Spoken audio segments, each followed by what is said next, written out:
Welcome to Tremendous Talk. We got the industry, tea, and the jokes. Actors, directors, musicians, and more. You're listening to Tremendous Talk. Hello, everybody, and welcome back to the Tremendous Talk podcast. Bah, bah, bah. I'm Law. Happy Valentine's Day! Happy Valentine's Day. Oh, that is this month. Oh, I love love. Don't we love love, Ash? Love. I know. We were just right before we started recording. We're talking about hope. We're talking about happiness, and we hope that we spread that through our podcast. But thanks everyone for being here. I'm really excited about today's episode. Mostly just because the movie itself looks so cool. We're talking all things Love Hurts with the director of Love Hurts, Jonathan Eusebio. So excited. Filipino American from what I understand, right? Our kababayan. We're so excited to be having him on the podcast to talk about Love Hurts, starring Ke Huy Quan, Academy Award winner. This movie's a big deal. This movie's a big fucking deal. Ariana DeBose is in it, and she kills it in this role. It's like such a. Every scene that I watched, I was like, oh, it's that guy. Oh, it's that guy. Oh, it's that person. Oh, this person's in this. What happened? What is this? What is this cast? This cast is insane. Sound design is insane. Fight choreography is insane. Every bit of it, I was like on the edge of my seat. So I can't wait for y'all to watch this movie. It's such a banger. Truly such a banger. Yeah, and something that's exciting is that Jonathan is coming from kind of the same place that David Leitch came from. He's a stunt performer turned like unit director to this is his first feature debut. So I'm so excited to talk about it. I haven't seen the movie. I'm gonna watch it tonight. Ash has seen it, and it looks like she's a big fan. So just a little bit, I like it blew my mind, dude. Yeah, I mean, we're talking about a guy who has worked on we have him listed out here: Fall Guy, Violent Night, Obi-Wan Kenobi, John Wick, and there's so many more. It doesn't even scratch the surface, dude. Right? Not at all. It's just, these are some of the best stunt performers, if not the top organization for it in the industry. So it's always really cool to see these people, these talents kind of like rise above the ranks. And now he gets to helm his own movie, which is so cool. Absolutely. Doing a feature in itself and making your first feature film and directing your first feature film, that is a feat. Like, I don't think I can even put it into words or like make it into like a fathomable thing, but it's years and years and years and years and years of your life, day and night, writing, talking to people, meetings, scripting. And this movie, like, it's not just a movie you go and shoot, right? Like, you just don't show up to set. It's months and months and months and months of rehearsal, choreography, taking every single movement down to like the minuscule muscles that you have to move. It is insane. So much preparation and hard work went into this. And I can't even these are professional stunt and fight people that we're working with here. Like, you can see it. It oozes profession in this movie. So really, really, really, really, really dope stuff. And not a hyperbole saying that like Jonathan's one of the best in the biz. That's real. That is a real sentence to say. And just look at his IMDb, folks. Like, it's literally miles long. I think he has the most decorated IMDb that we might have ever worked with, to be quite honest. That's saying a lot, because we've had some banger guests on this podcast. So yeah, literally everything in entertainment in Hollywood that has had like epic fight and stunt choreography scenes, Jonathan's worked on them. Yeah. We're going to be talking about that journey of bringing Love Hurts to life. We're going to talk about his team at 87 North and what it means to be a director, all today here on the Tremendous Talk podcast. So welcome to the podcast, Jonathan Eusebio. Happy Valentine's Day! Jonathan, Ryan, my name is Law Sharma. This is Ash Rapuano. We are the Tremendous Talk podcast. So thank you so much for allowing us time to talk about your movie today. A fellow kababayan. I assume we're also Filipino Americans here, so happy to share the space with you. But congratulations, first of all. What a cool concept for the film, and also just to see you get to debut with such a great feature. It must feel pretty great. No, it's surreal. I mean, I've been in the business for 25 years, so I kind of worked myself up from a stunt performer, and then all the way up to second unit director to main unit director. So it's just exciting to kind of move on to the next phase of my career. What a next phase, man. Truly, when I was watching the film, it reminded me of like watching the Nutcracker in a weird way, right? Like there's Uh-huh. this dance between Yeah. action sequences, and you can tell that you guys have been working together for a very long time. You can tell Mhm. that you've had your time in the industry, but like Mhm. action sequences, dialogue, prop, Mhm. weaponry usage, like location design, everything is so delicious. Can you tell us how you like balance the greatness of all these fields together and how you kind of like enmeshed everything into one solidified movie? Gosh, I mean, it's funny. Like a lot of that stuff just comes over, experience. One, and then I have a great team behind me. My stunt team. Like I've worked with these guys. Like I've worked with these guys for the last 10 years. We like we hang out together, we eat together, we train together. So we have a language. I have a language with my stunt crew. So even though that I'm directing, like like it's my same team, so as I move up, those guys take the spots that I left, right? So even though like it's changing in terms of like status or your title, the workflow is the same, you know. But when we design action, I always keep in mind that it's not just moves. You're telling a story, and everything kind of um, meshes in together. So when you're saying like, oh, it's like choreography, dance, like it feels like a dance, like the Nutcracker. A lot of fight choreography on film is based off like almost musical numbers, right? So the rhythm, it's like instead of having like an A and a B that that kind of clash with each other, like real fighting, you're trying to stop the energy. Where dancing is you combine the energy and you're kind of synergistic and move together. And that's like what movie fighting is. Now, what makes fights interesting is one, the ability of the performer, like right, if they can stay in the shot, and two, the locations, because locations make it interesting too. So all those things kind of come into play. Then you're like, once you get the moves down, it's like, okay, what's the story? Like, how does this move the story forward? Or what are the moments in this fight? So there's a lot of things that, even though it's a fight scene, it's visual dialogue, which for me runs the same gamut as an emotional scene, right? You got to find what the intention is, and you got to get there. And what's blocking them? Like, there's still a story within those action beats. Yeah. Oh, you feel it. Mm-hmm. I think what's interesting about action too is like it always has to be in service of the story. Any kind of choice that you make in a film Mm-hmm. has to be in service of the story.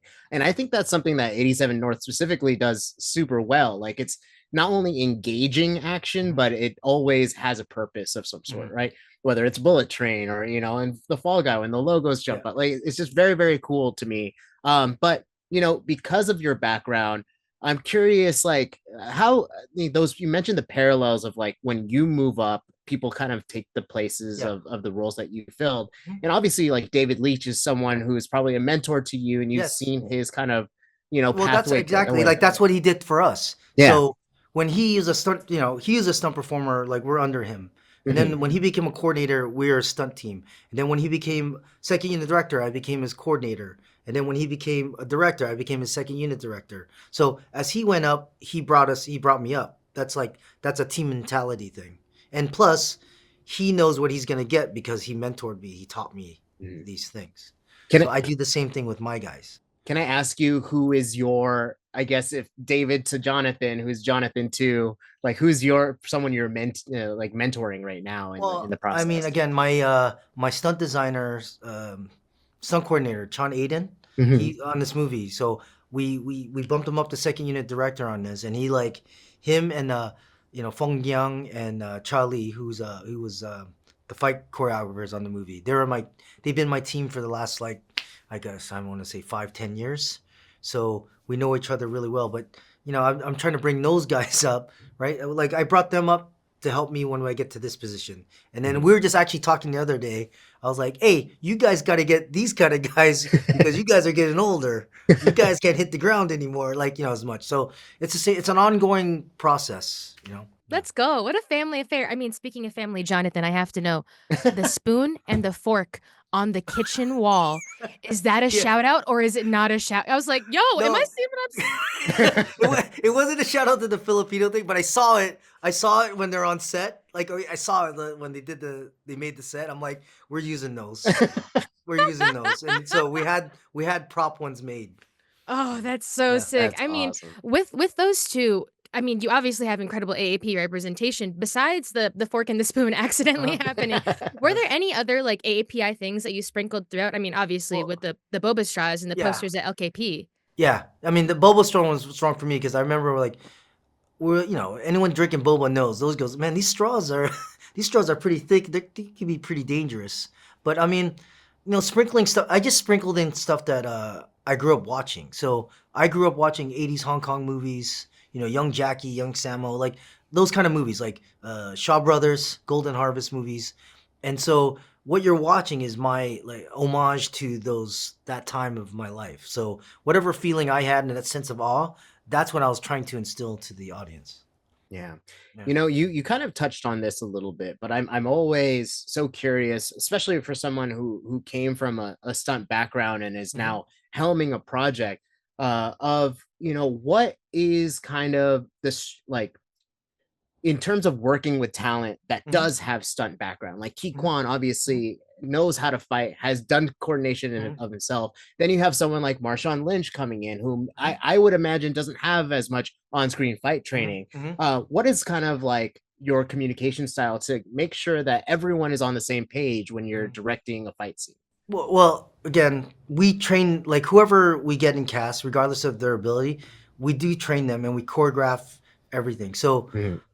I came from that background, like we're all martial art coaches at some point, like instructors. So I know how to teach and get the best out of what I think if I want to achieve something like you just have to know whoever you're training, like what motivates them or what they do best in. Some people do better when you're screaming at them. Some people are better when you coddle them. Some people are better when you just let them do their thing. You just got to find what that is. And I think with the hardest part for me as a going into directing, it wasn't the processes in terms of the physical stuff because I could kind of do that with my eyes closed and my team can do that too. It's just finding what the emotional Mhm. processes are.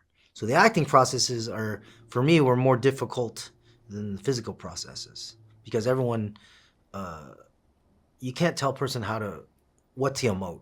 Yeah. They have to feel it, and Yeah. each person emotes differently. Like what triggers them is different, and you got to find what that is. So that does make me curious. I mean, obviously you have two Academy Award winning actors in this project. Besides the level of maybe intimidation, I'm Hmm. curious, what did you learn about that actor director kind of relationship that you Hmm. were forming? Like Hmm. maybe they gave you tips and you gave them Hmm. something they had never heard before because of your perspective. I'm just curious how that like relationship I formed. I think for me because I came from like a performer background and I ran departments. Yeah. I'm very used to collaboration. Like I think that's a normal thing for me. So I always like to hear what everyone has to suggest and I want to make them feel like they're heard, Yeah. right? So I think for me the normal even the actor process, director process is you're talking to each other. You're collaborating, giving ideas. Like it's like you have to do it together. It's not like one way or the other. Like you got to do it like this, you got to do it like this. You can't. I think you got to actually be more collaborative as a main unit director than when I was an action director. The Okay. action director, I'm like, fall here, this is coming here, you better get out of the way. Don't do this. That looks like it's different. It's a more of a result direction. Whereas I feel like when you're dealing with emotional performances, it's a different ball game. You Totally. have to listen more. You gotta Wow. listen, you gotta hear them. I would feel so safe on your set. I would just feel like validated and seen and heard. This Oh, is so wonderful. It's like a well, therapy session. I wouldn't it's mind some different when you're out of the coddling. battle. Yeah. I'm more clear when I'm out of the battle. Right? I want to know one of the favorite things that I watched personally during the movie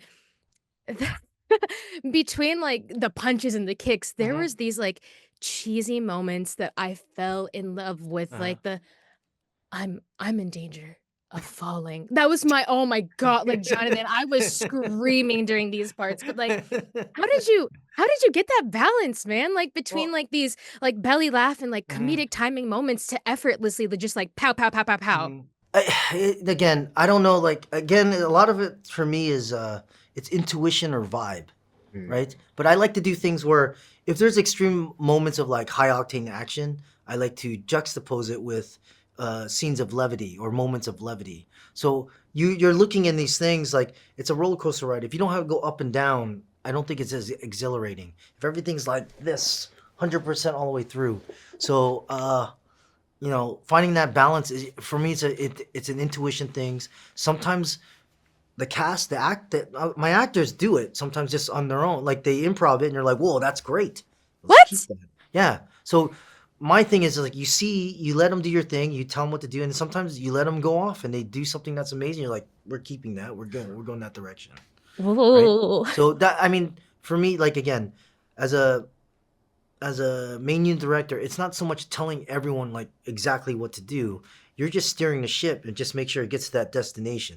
I am curious because from what I understand and like production notes or just like seeing Mhm. people talk about this film, this has been a story that has been around for a couple Mhm. decades now, Yeah. waiting for the Mhm. right person to come and kind of make it a reality. And Mhm. so for you as a filmmaker, I'm wondering why were you the perfect fit for Love Hurts, and why was that pairing such a like a winner?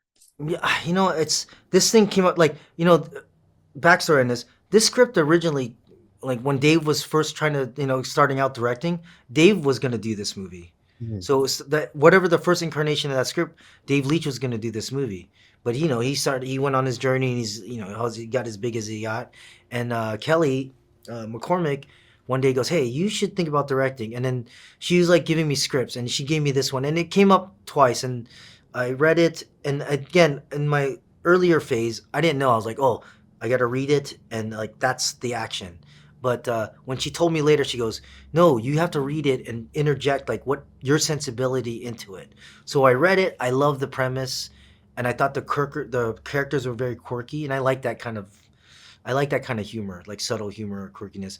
So I was like, okay, this will set me apart from my peers because one, it's more of it's an action comedy and a little bit has some elements of romance in it. Mhm. So I was like, you know what, I'll just take a swing and and hopefully it resonates. But again, I watched all those movies growing up, all these Hong Kong action movies, and Sure. it's basically the same sensibility. If you really watch it, it's the structures like those movies. I mean, those are I like those kind of lighthearted.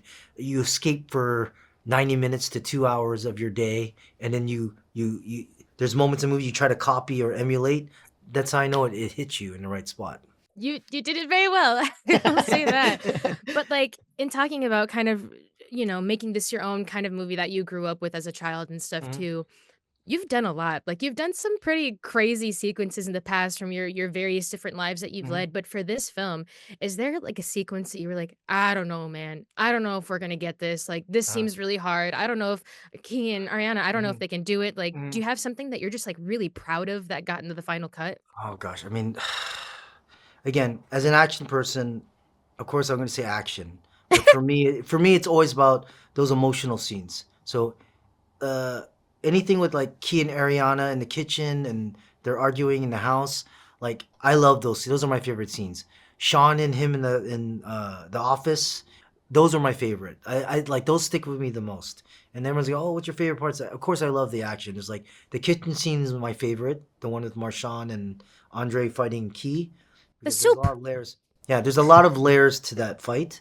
But yeah, I mean, and given the time constraints on the whole movie, like everything was tough. So I can't really pinpoint it. Like the whole movie was like we started day one and we just didn't stop. I looked up like holy cow, it's over, right? That like we didn't have many shoot days, so uh, we just kind of put our head down and hunkered down and got it like finished it. Yeah. Love hurts. What do they say? Yes, Love no scars time also. hurts or no time hurts. No time hurts. No shooting time No hurts. shooting time does hurt. I do want to ask because like you obviously have worked in different departments as department heads. Mhm. Is there like in the filmmaking department sphere, is Uh, there anything? Is there any department you wish you could like dive in further, like whether that's sound or post production or anything? Like what like intrigues they're you? no, they're all masters of their own craft. Like the good thing of me, is I sat through the whole process from beginning to end. I have a newfound respect for every department because they're masters of their craft. As much as I can say, the thing when I think when I was a stuntman or a second unit action director is I had to be kind of a gray man. I had to learn a little bit of every department in order to run my department. But sitting through this whole process to see how talented everybody is at their craft, that's like, it's special. So it's hard to say. It's like, I don't know. I mean, I grew up, I was like, okay, maybe if I'm not a stuntman, I was like, oh, maybe I'll be a cameraman or a camera operator, that kind of things. But doing this whole thing, I mean, I can sit in any of those crafts and I probably enjoy any of them, to tell you the truth. I mean, I learned a lot, and I have a very, very newfound respect for everybody, like how good they are. I love to hear it. Delicious. Can you let us know a little bit of like a peek behind? You guys have worked together for so long, but like you and the cinematographer, can you tell us kind of what your conversation sounded like? In Those terms of like just figuring out a shot together, because there's some shots in this that are just like, whoa, no, he did that. He did that. That's a shot. I mean, I got, again, it's like it's different for everything. But for example, I had in the kitchen fight, and then you're seeing the POV of the microwave, like when they're fighting by the microwave. Oh my God, and all those Jonathan, things. that Yeah. microwave shot to the Yeah. refrigerator shot. Yeah, yeah. Like the guy showed me that, and we're like, we're gonna use this. This is fun, and it's like it takes you out of it, but it's inventive. It's just like, I'm not just you're doing it from the you're just developing another point of view from to see it from. And so, a lot of it is like, how are we going to accomplish this? Like, I like that shot, but how are we going to do it? Like, we did it, me and the guys, like the stunt team, like, we did it in previs. So it works, anything works in previs, but to actually have it made and working set. So all the dialogue is like, okay, we need a bigger microwave because we need it to spin. But wait, the frame is too big. It doesn't move. How are we gonna get this in there? Like, there's like no one knows. Like, it's like it was just a big deal to get that microwave to get that shot. It's like you got to build this huge contraption, and at the end of the day, it didn't work. So the guys would just come in and manually like put their hands in there and do these things to get it to work. So, every scene has its own challenges. Yeah. And, but a lot of it is, you sit with your guys and you guys know each other's language, and it's just like, okay, we got to get it. At the end of the day, you're like, how are we going to get this done? Because, well, we'll try this. And it's like, it doesn't work. It's like, okay, what's plan B? All right, give me plan C. All right, give me a plan D. That's a mix of B and C. That's how we talk. There's movie magic, and then there's movie R&D, right? Yeah. Joseph, we're running shorter on time, but there's something that we always ask all of our guests. We are the Tremendous Talk podcast. This question's a little loaded, but interpret it however you'd like. But what do you think makes you tremendous? I think I just try to do right by everybody. I try to do right by everybody. And I learned over the years, like, try to listen. Just try to listen and get others people's point of view. And, that's all I can really do. I just try to do my best to be as honorable or good as possible, right? And then, yeah. Yeah, no, that's great words to live by. We need more of that in the world. So we'll carry on that message. But thank you so much for your time to talk about this movie. We're going to be seeing this plenty of times in the theater. We'll get you as much support as we can. But congratulations, really. Thank you, guys. Hands down, one of the best of the year. Thank you so much for making Thank this. you so much. Valentine's Day. Let's get it. Thank you. Valentine's Day. Go get him, oh! Come on, come on.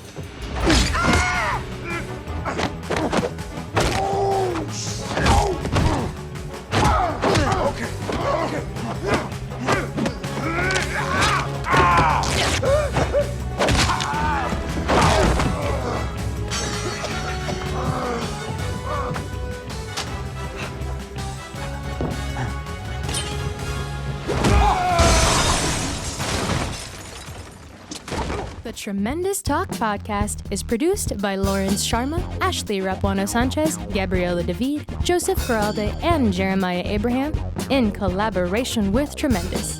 The Tremendous Talk podcast jingle is by Jared Sanchez and Ashley Rapuano Sanchez, produced at Hamsterdam Records.